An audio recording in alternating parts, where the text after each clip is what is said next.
more of Iris as a reporter Yes. this season. Can you talk more about Iris and he does something that really means a lot to fans Well, as a reporter? in order to become a Pulitzer Prize winning journalist, you have to have a media empire. Well, she doesn't, but she needs one, so she's going to have to grow one this season. Well, what does that mean? It means new sets. It means more employees finally for the first time, and we're going to meet some of these people in season 6. I'm very excited about some of the new employees that'll be working for the Citizen, and seeing Iris actually in charge and as a boss of her paper. So great seeing her as the boss of Arrow. Got some leadership. You know, with the crossover this year, I mean, obviously the crossover is a big deal every year. Yeah. 2 questions on this is, one, what's the overall feeling about Crisis on Infinite Earths being in? And 2, how much of a pain in the ass is it? So it's both of those things. Oh, we could talk all day about that. But I'll be honest with you. I think Crisis happening when it's happening now has turned out to be the biggest blessing for this show possible. Because what it's doing for us is we have something that has to be dealt with in the middle of our season. We know when it's going to air in the fall, in December, whatever it is, right? So we have to drive towards that. So it gave us a season that broke very neatly into kind of 3 sections. Pre-crisis, building up to the dread that's hanging over them, and what's going to happen, and where's the monitor, and what is he going to promise or not promise, what's going to happen to Oliver, all these things. And then Crisis itself, which is its own self-contained kind of mini-series.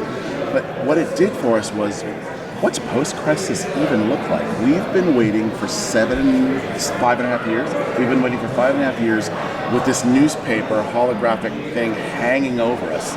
Well, we're here now. It's not 2024, it's 2019. Once we get past that, it's a whole new game.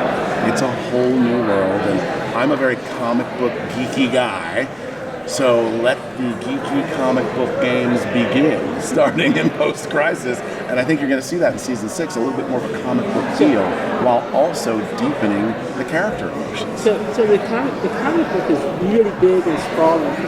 Yes, it is. I actually read it recently. God bless you. Occasionally I do want to do some research. I know it's shocking, but I actually read it. So is there anything from the comic that you wanted to do that you couldn't do? And is there anything that you wanted to do that you could do and you were like, wow, we did it? There are things in the Crisis comic book that we wanted to do and are doing that are insanely huge and crazy. I think the scope of this is going to kind of blow people away, but also the intimacy of the character journeys. Because, I mean, you know, we all heard what the monitor said last year to Oliver. That's a big deal. So we have to deal with that. And if Oliver is Barry's mentor, what does the mentee think about that? So a lot of the things that we want to do from the comic book, you will see. Maybe not in the exact version of the comic book, because we have to update it. That was 30 years ago. And as you said, it was more of the times. As far as things that we couldn't do that we wanted to do, I can't think of anything because we're doing almost everything. And then can you confirm, because I've heard so many different conflicting things about this, can you just confirm the logistics about how this is going to work? Is it 4 episodes, 6, or is it 3? I think I've heard like a bunch of different things. It is 5 episodes, so it'll be just like last year, Flash and Supergirl and Green Arrow. Legends will be back, and Batwoman is joining us. So it's the whole gang. And what's it like working on the whole Batwoman?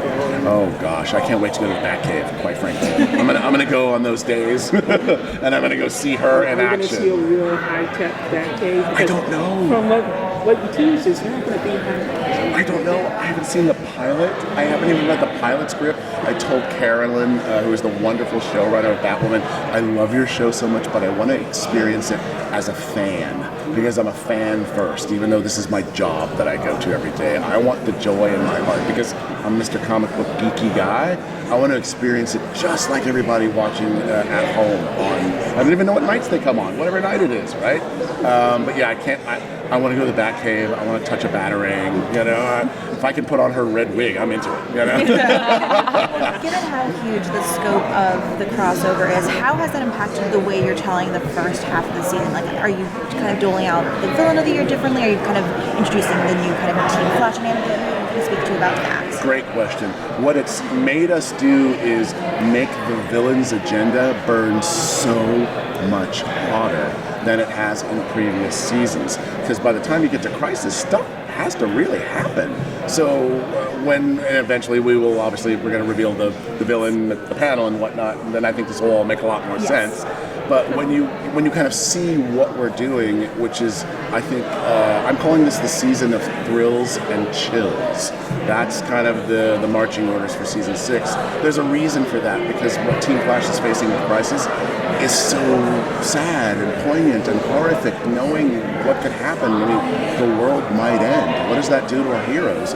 Makes them become more heroic. But the whole point of Crisis is it's a reset. So if you're going to have a villain, doesn't he have to kind of like, well, you kept the ass on it too much, but doesn't he have to kind of like go away?